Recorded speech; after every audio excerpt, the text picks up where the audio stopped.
আসসালামু আলাইকুম viewers, welcome to our official YouTube channel school of CSC এর Microsoft Office application basic to advance level কোর্সে। So আজকে আমরা শিখব মাইক্রোসফট ওয়ার্ড সম্পর্কে, যেটি মাইক্রোসফট অফিস অ্যাপ্লিকেশনের একটি পার্ট এবং প্রচুর ইম্পর্টেন্ট পার্ট। আপনারা ইতিমধ্যেই জানেন যে Microsoft Office application Microsoft Word দিয়ে আমরা বিভিন্ন রকম কন্টেন্ট লিখতে পারি। অ্যাজ লাইক আমরা খাতায় যে লেখাটা লিখি সেটি কম্পিউটারে টাইপ করে লিখতে পারি মাইক্রোসফট অফিস অ্যাপ্লিকেশনের মাধ্যমে, এবং বিভিন্ন রকম অ্যাপ্লিকেশন থেকে শুরু করে সিভি, রুটিন তৈরি, এগুলো সব আমরা মাইক্রোসফট ওয়ার্ডের মধ্যে করে থাকি। এছাড়া বিভিন্ন রকম নথিপত্রও মাইক্রোসফট ওয়ার্ডের মাধ্যমে তৈরি করা হয়। সো আমরা এখন দেখব মাইক্রোসফট ওয়ার্ড অ্যাপ্লিকেশনটি কিভাবে ওপেন করতে হয়। সো প্রথমে আমরা এই সার্চ বারে যাব।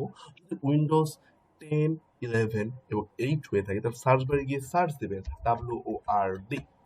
এখন যেসব ল্যাপটপ রয়েছে সেগুলো by default Microsoft Office application install করা থাকে। যদি আপনার না এরকম সার্চ দিয়ে না পান তাহলে অবশ্যই ইনস্টল করে নেবেন। হতে পারে আপনার এখানে মাইক্রোসফট ওয়ার্ড আসতেছে এরকম একটা আইকনে, অথবা আসতেছে যে মাইক্রোসফট ওয়ার্ড 17, 19, 22 যেটি আসুক সেখানে আপনি ক্লিক করে ওপেন করবেন। এইভাবে ওপেন করলে এরকম একটি স্ক্রিন দেখতে পারবেন, বাট আপনার এখানে রিসেন্ট ফোল্ডারগুলি দেখতে পারবেন না।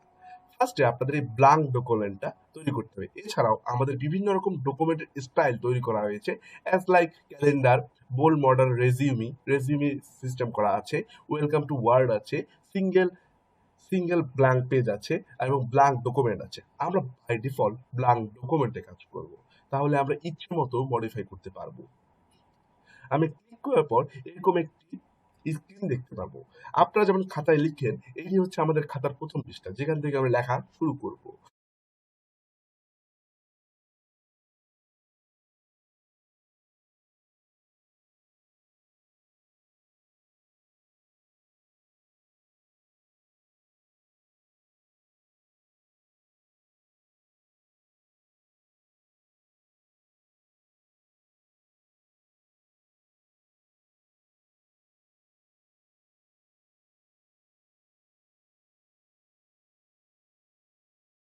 সো আপনাদের যে এই অপশনটি রয়েছে, এই অপশনটিকে বলে রিবন, এবং উপরে যেটা রয়েছে টাইটেল বার।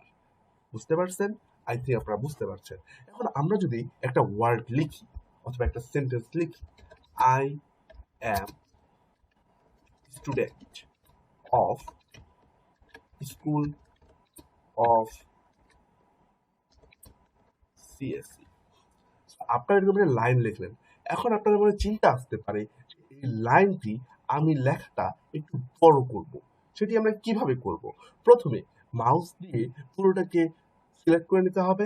নেওয়ার পর আপনাদের এখানে দেখেন একটি অপশন আছে, দেখেন, জাস্ট আপনি মাউসটা নিয়ে যাবেন। মাউসটা নিয়ে গেলেই সেখানে একটি নিচে কমেন্ট দেখাচ্ছে অথবা হবার করার ফলে একটা জিনিস দেখাচ্ছে, সেটা হচ্ছে ফন্ট সাইজ। এটির মাধ্যমে আপনার ফন্ট সাইজ বাড়াতে পারেন। অর্থাৎ আপনি যে আইকনটির উপরে নিয়ে যাবেন সেই আইকনটির কাজ কি সেটি হবারের মাধ্যমে আপনাকে সামনে দেখাই দিবে। দেখেন, এটির কাজ কি ইটালিক সিস্টেম করা, এটির কাজ কি লেখাটাকে বোল্ড করা। এছাড়াও আপনি কিবোর্ডের মধ্যে কোন কি দিয়ে এই লেখাটি কাজ সেম কাজটি করতে পারবে, সেটি হচ্ছে কন্ট্রোল+বি লিখলে লেখাটি বোল্ড হয়ে যাবে। সো আমি এখন যদি এটার উপরে ক্লিক করি, দেখেন লেখাটি বোল্ড হয়ে গেছে। আমি এখন কি বলেছি, আমার লেখার সাইজটি বড় করব। এটা কি ফন্ট, ফন্টের সাইজটা কত আছে? 11। এখন আমরা যদি এই যে সাইডে ক্লিক করি তাহলে দেখবেন যে অটোমেটিক্যালি সাইজ বাড়ানো যাচ্ছে। আমি 18 করে দিলাম।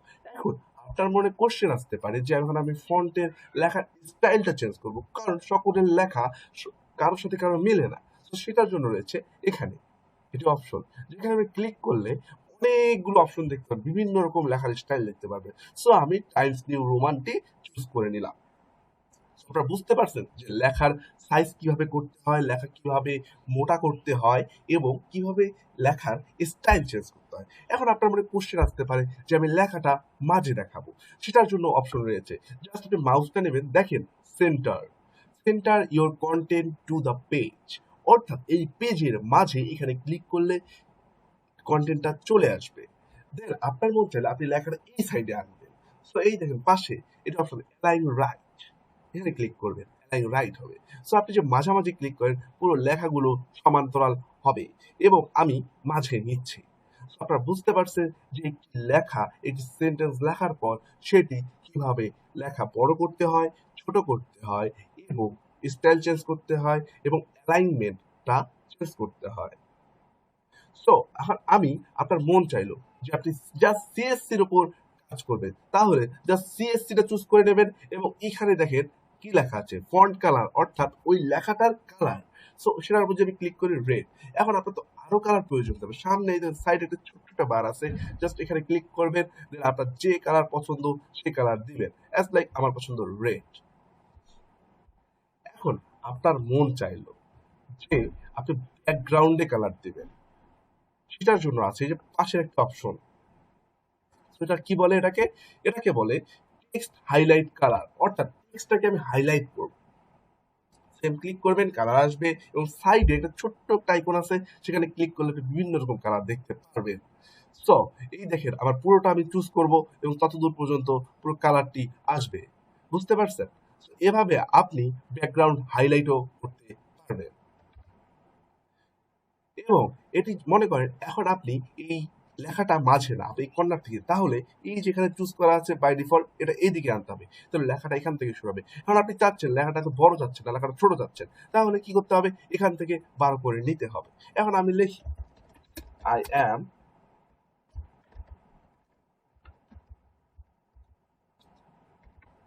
আই অ্যাম ইঞ্জিনিয়ার, এই লেখাটা আছে, এই লেখাটা আপনারা এখানে রাখবেন, রাখতে পারেন। আপনারা বুঝতে পারছেন যে অ্যালাইনমেন্টটা কিভাবে হয়। আই থিঙ্ক আপনারা ক্লিয়ার হয়েছে। এখন আপনাদের মনে কোশ্চেন আসতে পারে, বিভিন্ন রকম নাম্বারিং করা হয়, অর্থাৎ একজনের পর একজন সিরিয়াল লেখা হয়। এখন 10 জনের নাম আছে অথবা 3 জনের নাম আছে, ওটা 1 2 3 দিয়ে সিরিয়াল করবে। আপনারা কি বারবার এভাবে লিখবেন? তো আকাশ, শ্রী, আদিব, না, অবশ্যই না। এটার জন্য মাইক্রোসফট আরো সহজ করছে। সেটা কি আমি দেখাই। জাস্ট এখানে গিয়ে ক্লিক করবেন, নাম্বারিং, তারপর কি আছে, বুলেটস পয়েন্টস। আমি নাম্বারিং এ ক্লিক করছি, দেখেন 1 নাম্বার চলে আসলো আসিফ, জাস্ট ইন্টার চাপ দেবেন, 2 নাম্বার চলে আসলো আকাশ, আবার ইন্টার চাপ দেবেন আদিব। দেন আপনি লাইনটা যদি শেষ করতে চান, জাস্ট ব্যাক স্পেস চাপ দিবেন, আপনার সিরিয়াল নাম্বার কেটে যাবে। So আপনারা বুঝতে পারছেন কিভাবে নাম্বারিং করতে হয়, এবং চাইলে আপনি ইচ্ছা করলে বুলেট পয়েন্টও দিতে পারেন এভাবে, আসিফ, দেন আকাশ, দেন আদিব।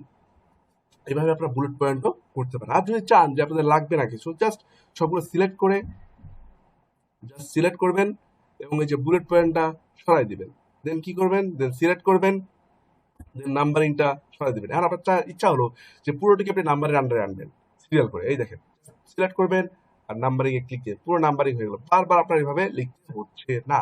তাহলে বলা যাচ্ছে না যে মাইক্রোসফট ওয়ার্ড আমাদের জীবনের দৈনন্দিন কাজগুলোকে, অর্থাৎ যে টাইপিং স্কিলটাকে আছে খুব স্পিডে কাজ করাচ্ছে এবং খুব সহজ করছে?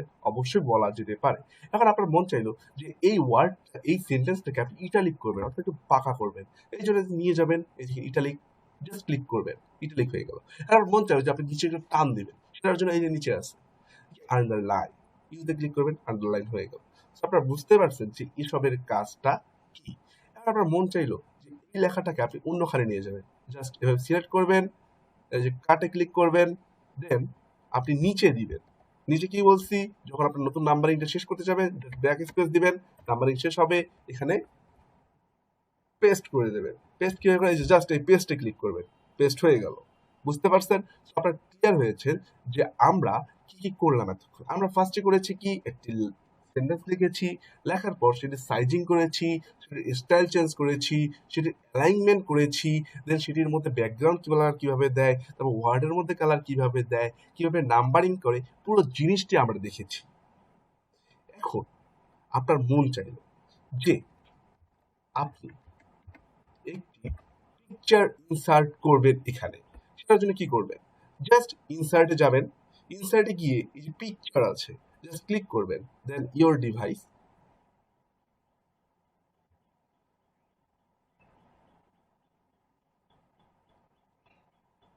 দেন ধরেন আমি এই পিকচারটা স্কুল অফ সিএস এর পিকচারটা দেখবো, দেখেন অটোমেটিকলি পিকচার আসবে। এখন আপনি চাচ্ছেন যে পিকচার চাইতে ছোট করবে, জাস্ট এভাবে আইকন নিবেন, মাউসটা নেবেন আর জাস্ট ছোট করবেন। আপনি চাবেন যে এইদিকে বড় করবেন, করতে পারবেন। আপনার যেদিকে মন চায় আপনি সেদিকে নিয়ে যেতে পারবেন। তো আপনারা বুঝতে পারলেন যে পিকচার কিভাবে অ্যাড করতে হয়। দেখেন অটোমেটিকলি ইতালিক আছে, কারণ হচ্ছে আমরা শেষ যে লেখাটা লিখেছি সে ইতালিক, বোল্ড এবং প্রত্যেকটি সেল ছিল। সেই জন্য এটা শেষ করার জন্য আমরা কি করবো, প্রত্যেকটা আরেকবার ক্লিক করে সেটা উঠাই দেবো। এখন দেখেন আবার আমাদের যে বিপ বিপ করতেছে, অর্থাৎ এই বিপ বিপটা দিয়ে বোঝায় যে আমাদের লেখাটা এখানে আছে। তো বিপ বিপ আইকনটা, তো বিপ বিপ আইকন এখানে এখন আমরা কি করব, এখানে এখন আমরা একটা টেবিল বানাবো। টেবিল কি, টেবিল অর্থাৎ আপনাদের বিভিন্ন রকম, দেখেন না যে সিভির মধ্যে এডুকেশনাল কোয়ালিফিকেশন থাকে, এক লাইনে থাকে ইনস্টিটিউশনের নাম, একটা লাইনে থাকে আপনার রেজাল্ট, এক লাইনে থাকে পাসিং এর, তো সেটি দেখবো। এখানে যেটা কি করবো, এই যে টেবিল, টেবিলে কতগুলো রো এবং কলাম নেবেন। দেখেন এখানে আপনি যতগুলো চুজ করবেন নিচে ততগুলো ক্রিয়েট হচ্ছে। যদি আমি 4টা রো এবং 4টা কলাম নেই, সো এরকম হবে। দেন আপনি চাইলে এখানে লিখতে পারবেন নেম, দেন রেজাল্ট, দেন পাসিং, পাসিং ইয়ার, দেন কলেজ, আপনার নিচে প্রত্যেকটা আপনার নাম লিখতে পারবেন। আপনারা এখন বুঝতে পারলেন টেবিল ক্রিয়েট করে কিভাবে। এখন আপনার মনে কোশ্চেন আসতে পারে, টেবিলের যে মাঝে মাঝে কলাম ডিলিট করতে হয়, সেটা আমরা সেটা কিভাবে করবো, অথবা কলাম হাইড করে দিতে হয় সেটা আমরা কিভাবে করবো। সো আমরা হোমে যাব, হোমে গিয়ে দেখেন একটা অপশন আছে, জাস্ট আপনি চুজ করে নেবেন যে কোনটার মধ্যে আপনি কাজটা করতে চান। আমি চুজ করলাম যে ভিতরে সব বর্ডার গায়েব করে দেবো।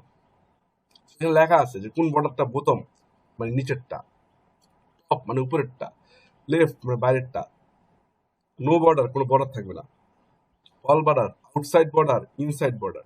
দেন ইনসাইড বর্ডার যখন ক্লিক করলাম ভিতরের পুরোটাই গায়েব হয়ে গেল। সো আপনারা এই টেবিলের কাজটা কিভাবে করবেন, এই যে এখানে যাবেন, এখানে গেলে কি যে বর্ডার কিভাবে রাখবেন না রাখবেন সেটি রয়েছে। আপনার টেবিল সম্পর্কেও ক্লিয়ার হয়ে গেলেন। সো ইতিমধ্যে আপনারা মাইক্রোসফট ওয়ার্ডের বেসিকটি শেষ করে ফেলেছেন। আপনারা বুঝতেই পারেননি আপনি কিভাবে শেষ করছেন। আপনি চাইলে এখানে বিভিন্ন রকম শেপ অ্যাড করতে পারেন। অ্যাজ লাইক এই শেপটা আমি এখানে অ্যাড করব। অ্যাজ লাইক আপনার ইনসার্ট করবেন, ইনসার্টে গিয়ে এখানে রিশেপ করবেন, রিশেপে গিয়ে আপনার হচ্ছে একটা এই দিকের আইকন লাগবে, সো জাস্ট নিয়ে আসবেন। এটা চাইলে আপনি ছোট বড় করতে পারবেন, এটা কালার চেঞ্জ করতে পারবেন এখান থেকে। খুব সুন্দর না, চাইলে এটার ভিতরে লিখতে পারবেন এই দিকে, এবং এটার ভিতরে যে লেখাগুলো আছে সেটাকে নিয়েও খেলাধুলা করতে পারবেন। অ্যাজ লাইক দেন এখানে ক্লিক করে আপনি হোমে যাবেন, হোমে গিয়ে এটি বোল্ড করবেন। দেন কি ধরনের স্টাইল ধরেন, আবার আমরা এরিয়াল ব্ল্যাকটা দিলাম এবং এটা সাইজ দিলাম 18। দেখলেন, এবং চাইলে আমরা ইটালিকে করতে পারি, নিচে আন্ডারলাইনও দিতে পারি। এটি চেঞ্জ হয়ে গেল। তো মাইক্রোসফট অফিস অ্যাপ্লিকেশন ব্যবহারের ক্ষেত্রে ছাড়া অনেক অপশন আছে যেগুলো আপনারা নিজে নিজে এক্সপ্লোর করার চেষ্টা করবেন।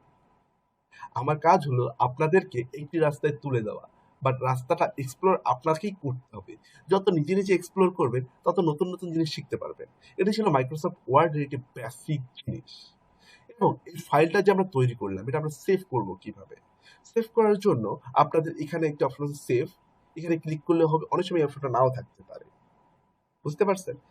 এবং দেন ফাইলে যাবেন, ফাইলে গিয়ে ইনফো নামে একটা জিনিস আছে। ইনফো বলতে কি, আপনি ওই ফাইলের মধ্যে যে কোনো পাসওয়ার্ড দেন, প্রোটেক্ট করেন, সেগুলো দিতে পারবেন। দেন আপনার এখানে নিউ বলতে আপনার নতুন একটা ফাইল তৈরি করবেন। ওপেন মানে যদি আপনার এক্সিস্টিং কোনো ফাইল থাকে সেটি ওপেন করবেন, অর্থাৎ নতুন কোনো আগে থেকে তৈরি করা আছে সেটি ওপেন করবেন। দেন সেভ করতে পারেন, সেভ অ্যাজ টু সেভ, আপনারা সেভ অ্যাজ করবেন। সেভ অ্যাজ করার পর সেটি হচ্ছে ব্রাউজ করবেন, অর্থাৎ আপনি কোথায় সেভ করবেন, ঠিক আছে। দিস পিসি যদি দেন, দিস পিসি করার পর আপনি ডকুমেন্টস কোথায় সেভ করবেন, কোন ফোল্ডারে সেভ করবেন সেই ফোল্ডারটা আসবে। যদি সেটা আপনার না আসে তাহলে ব্রাউজে যাবেন। ব্রাউজে যাওয়ার পর আপনার কোথায় এটি সেভ করবেন, ধরেন আমি এটি সেভ করব ডকুমেন্টস ডেস্কটপে ইউটিউব নামে ফোল্ডারে। এটার আমি নাম স্টুডেন্ট অফ সিএস, আমি এখানে চাইলে নামটা চেঞ্জ করে দিতে পারি, মাই ফার্স্ট ওয়ার্ড দিয়ে সেভ করব। জাস্ট সেভে ক্লিক করলে অথবা ইন্টার চাপ দিলে সেভ হয়ে গেছে। এখন আপনি চাচ্ছেন যে এই যে ডক ফাইলটা দেখবেন, আমি দেখি আমার ডেস্কটপের ইউটিউব ফোল্ডারে দেখেন এই যে মাই ফার্স্ট ওয়ার্ড, আমি ওপেন করি,